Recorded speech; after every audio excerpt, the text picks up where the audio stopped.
Please रुकिए रुकिए, आप लोग अगर ऐसे बोलेंगे मैम तो कोई मैसेज तो जा नहीं पाएगा, इससे सिर्फ टाइम बर्बाद होगा। कंटिन्यूअसली आप लोग दोनों बोल रहे हैं, कुछ भी नहीं समझ में आ रहा है। बारी बारी से अपनी बात को रखिए, मैं पूरा मौका देती हूँ। राकेश जी, मेरा सवाल ये है, ये जो कुछ भी होता है और बार बार होता है, ये कोई पहली बार नहीं है। महिलाओं की हेल्थ से लेकर महिलाओं की शिक्षा तक कई ऐसे मुद्दे हैं जिस पर बातचीत हो सकती है, लेकिन ऐसे बड़े बड़े मंचों से महिलाओं को हमेशा अपमानित ही क्यों किया जाता है? क्या महिलाएं सबसे सॉफ्ट टारगेट है राकेश जी? खुशबू जी बिल्कुल नहीं। पहली चीज, मैंने अपने पहले वक्तव्य में, शायद हमारी बहन प्रियंका राणा ने ध्यान से सुना नहीं, मैंने यही चीज कहा कि यहाँ ना बड़े घर की, ना छोटे घर की, ना विशेष रूप से स्त्री किसी की बात नहीं होनी चाहिए। यहाँ सर्व समाज की बात होनी चाहिए। और पूरे जो है समाज में नशे से दूरी, जो स्थितियां आ रही हैं, आप देख रही हैं हमारे सामने, छोटे छोटे बच्चे जो है ड्रग्स के आदी हो जा रहे हैं, इंजेक्शन ले रहे हैं, हमारा समाज जहर की तरफ जा रहा है। और ऐसी अवस्था में हमें लगता है कि जब कोई वक्तव्य आता है, ठीक है, मैं कहता हूं कि उन्होंने सिर्फ स्त्री को कहा, यह गलत है, मैं खुद स्वीकार करता हूं, मैं ऐसा व्यक्ति नहीं हूं कि झूठ को लेकर के, मैं गलत को लेकर वाहवाही करूं, लेकिन आप भी ये मानेंगी कि हमारा समाज जो है नशे का आदी होता जा रहा है, नशे में डूबता जा रहा है और उससे बाहर निकलने की बारी है। और अगर उसमें विशेष रूप से खुशबू मनोरमा जी या प्रियंका राणा जी पहली भूमिका, पहली सीढ़ी बनती हैं, तो उनको इसमें अपमानित नहीं महसूस होना चाहिए, उसमें जो है खुल करके साथ देने की जरूरत है, ना कि ठीक है राकेश जी, आप बिल्कुल सही कह रहे हैं कि वो सीढ़ियां तो बनेंगी, लेकिन सिर्फ महिलाओं को ही। मेरा सवाल यह, इस तरह के मंच का इस्तेमाल आप सबके लिए कीजिए, एक बड़ा मैसेज देने की कोशिश कीजिए। मैं आती हूं आपके पास प्रियंका राणा जी। कुल मिलाकर अब ये देखिए, राकेश जी कह रहे हैं कि देखिए शराब जो है वो बुराई है, कई बार इसकी बुराई होनी चाहिए, इस बात से हमें भी कोई दिक्कत नहीं है। आपने महिलाओं को कहा कोई दिक्कत नहीं, साथ में साथ आप पुरुष को भी कह देते, आप कहते हर किसी के लिए बुरा है तो शायद दिक्कत ही नहीं होती। आपने सिर्फ स्पेसिफिकली महिलाओं को कहा, दिक्कत इसी वजह से उठ रही है। और खुशबू जी, राकेश जी अभी भी सिर्फ नशे का तो विरोध कर रहे हैं, लेकिन अभी भी बागेश्वर धाम महाराज का विरोध नहीं कर रहे हैं। उन्होंने जिस तरह के शब्द इस्तेमाल करे, बड़े घर की महिलाएं, पहले तो मुझे आप ये बता दीजिए, बड़े घर की महिलाएं से तात्पर्य क्या है? क्या वो महिलाएं जो आज आईएएस ऑफिसर बन रही हैं, बड़े बड़े आपके हर एक क्षेत्र के अंदर अपना नाम कमा रही हैं, एथलीट से लेकर के आसमान तक परचम लहरा रही हैं, वो सारी महिला जो आत्मनिर्भर हैं, अपने दम पर कमा खा रही हैं, क्या वो बड़ी महिलाएं हैं? क्या वो शराब पी करके अपने बच्चों को यही संस्कार देती हैं? तो इस तरह की चीजें जो फैलाते हैं समाज के अंदर, और सिर्फ जो महिलाएं सशक्त हो रही हैं, आगे बढ़ रही हैं, उनको टारगेट करके आप जो जो अनशिक्षित महिलाएं हैं, जो अशिक्षित महिलाएं हैं, उनको आप ये बताते हैं कि देखिए वो महिलाएं ऐसी हैं, आप ऐसी मत बनिए। अरे भाई, आपका तात्पर्य क्या है? मुझे तो बात समझ में नहीं आती, मानसिकता समझ में नहीं आती। आप ये कहते हैं, मैं तो बार बार ये कह रही हूँ, कोई भी स्टेटमेंट ले लीजिए बागेश्वर धाम जी का, कि आप महिलाओं के कंपैरिजन में अगर आप पुरुषों को भी समझाएंगे और सही तरीके से, अगर आप इतने बड़े फॉलोवर्स रखते हैं तो आपको इतना तो समझ में आना चाहिए ना, किस तरह की भाषा आपको इस्तेमाल करनी चाहिए उस मंच से जहां पर लोग आपको सुनते हैं, समझते हैं। और बहुत बड़ा वर्ग है जिस पर प्रभाव है। सबसे बड़ी बात राकेश जी, देखिए, अगर धीरेन्द्र शास्त्री कोई नॉर्मल व्यक्ति होते और कहा होता उन्होंने, शायद तो कोई सुनता भी नहीं, कोई देखता भी नहीं। लेकिन जब आप एक ऐसे पोजीशन पर पहुंच जाते हैं जहां लाखों करोड़ों लोग आपको सुनने के लिए आते हैं, उसमें महिलाएं इतनी होती, कम से कम महिलाओं को आपको वो रिस्पेक्ट तो देनी पड़ेगी। इतने बड़े मंच से आप इस तरह के मंच का इस्तेमाल महिलाओं को रिस्पेक्ट देने के लिए भी तो कर सकते हैं, वो तो नहीं होता कभी।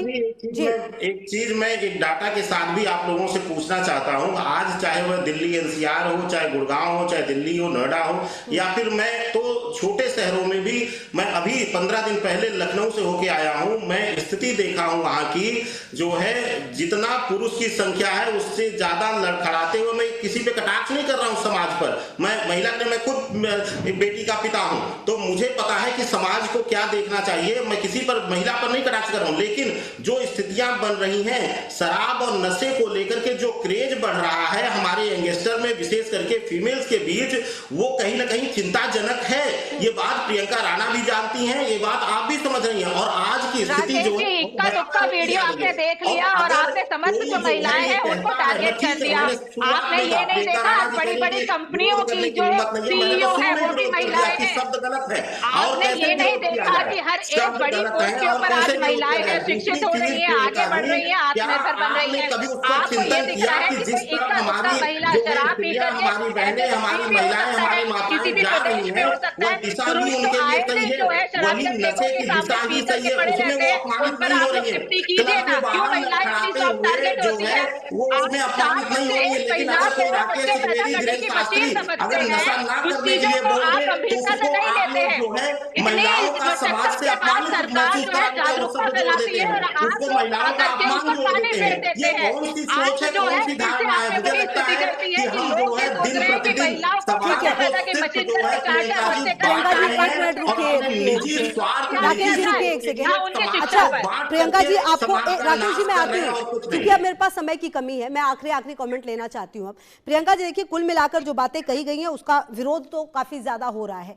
कुल मिलाकर आपको क्या लगता है? देखिए शराब एक ऐसी चीज है जो गलत है, उसके लिए आवाज उठाने के लिए तरीके और क्या हो सकते हैं, और क्या इस तरह के मंचों का इस्तेमाल आपको लगता है कभी भी महिलाओं को रेस्पेक्ट देने के लिए इस तरीके से होगा, या फिर ये अभी दूर का सपना है?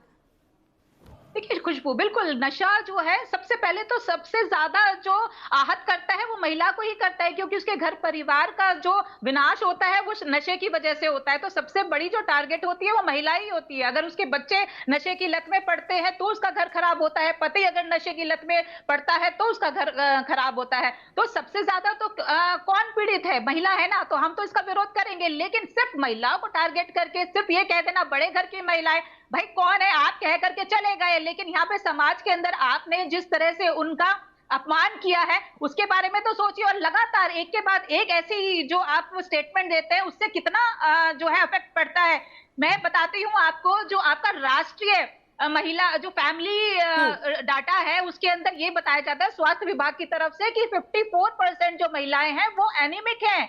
आप सोचिए, ऐसी महिलाएं, और गांवों के अंदर तो 70% महिलाएं एनीमिक हैं। तो ऐसी महिलाओं को अगर आप ये कह रहे हैं, उनके पुरुषों को ये कह रहे हैं कि भाई 4-4 बच्चे पैदा करो, तो क्या उनके स्वास्थ्य पर असर नहीं पड़ेगा? आप ऐसे स्टेटमेंट को गंभीरता से लीजिए, क्योंकि ये जान पर आती है महिलाओं के। हम लोग जमीन पर काम करते हैं, स्वास्थ्य पर काम करते हैं, महिलाओं को जागरूक करते हैं। आप लोग आकर के 1 मिनट में पानी फेर देते हैं ऐसी चीजों को।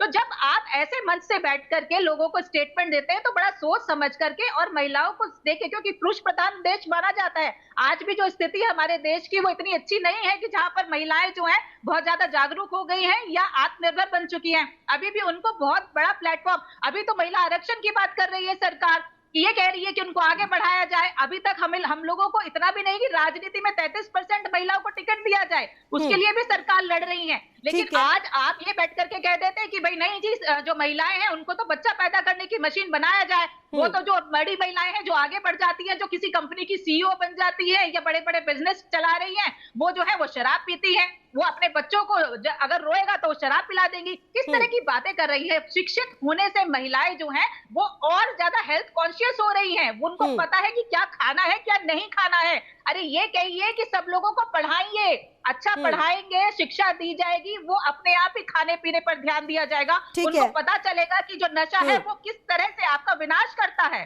ठीक है, मैं आती हूँ आपके पास। राकेश जी, मेरे को फाइनल कमेंट आप भी दीजिए कि जिस तरह की बातों का यहाँ पर जिक्र किया गया है वो जरूरी नहीं होता है। अगर आपको इसको जिक्र करना भी हो तो उसके तरीके बहुत सारे हैं, क्योंकि हमने नहीं सुना महिला आरक्षण बिल को लेकर इतनी सारी बातें हुई, उस पर तो वो नहीं बोले कि भाई हाँ खुलकर समर्थन देते हुए नजर आते तो एक एग्जाम्पल सेट होता, लेकिन ऐसे मामलों पर नहीं बोलते। लेकिन हमेशा ही ऐसी बातों को कह जाते हैं जिससे कहीं ना कहीं एक सेंटिमेंट जो है वो हर्ट होता है। खुशबू जी, सबसे बड़ा तो दुख मुझे इस बात का होता है कि अगर किसी को विशेष नाम लेकर के कह दिया जाए कि जहर मत पीजिए, इससे आप मर जाएंगे, तो वह उसको व्यक्तिगत अपमान मान लेता है और बड़े बड़े सामाजिक कार्यकर्ता उसके लिए जो है आवाजें उठाने लगते हैं। लेकिन जब वही बच्चे जो है, वही कन्याएं जो हैं नशे का शिकार होकर के अपना जीवन समाप्त करती हैं, राकेश जी, आप बच्चे कहिए ना, युवा कहिए, चाहे वेदर इट इज बॉय और गर्ल, लड़के या लड़की, औरत मर्द, आप दोनों को एक जगह पर क्यों नहीं लेकर आ रहे? अभी मैं कन्या की बात इसलिए कर रहा हूं क्योंकि बात विशेष उसी शब्दावली पर हो रही है। दिक्कत तो उसी चीज से है ना कि आप किसी को एक को स्पेसिफिक कर रहे हैं ना। जो प्रश्न है मैं उस पर बोल रहा हूं। दूसरी चीज, आप खुशबू जी ये भी सुन लीजिए, फाइनल कमेंट आपने पूछा तो ये भी सुनिए कि आज के समय में जहर पीने से रोकना ही सबसे बड़ा गुनाह है। जब वह कन्याओं का विवाह कराते हैं, कन्याओं को समाज में एक स्थान देते हैं, तब मुझे लगता है कि कोई सामाजिक कार्यकर्ता साथ उठ करके नहीं आता है। यही विडंबना है, यही दुखद घड़ी ठीक है। हमेशा हर बात को अपमान से जोड़ा जाता है, उसको सामाजिक रूप से देख करके, समाज को देखते हुए उस पर कमेंट नहीं किया जाता। ये बहुत बड़ा दुखद है और मुझे लगता है इसको सुधार करने की जरूरत है। बहुत शुक्रिया राकेश जी आपका भी, प्रियंका जी आपका भी मेरे साथ जुड़ने के लिए और इस चर्चा में शामिल होने के लिए। बहरहाल इस बयान का एक बहुत बड़ा वर्ग है जो विरोध कर रहा है और एक बहुत बड़ा वर्ग है जो इसे कह रहा है कि ये एक सामाजिक दिक्कत है जिसे मिलकर खत्म करने की जरूरत है। बहरहाल तमाम खबरों पर नजर आप रहिए, हमारे साथ देखते रहिए इंडिया न्यूज।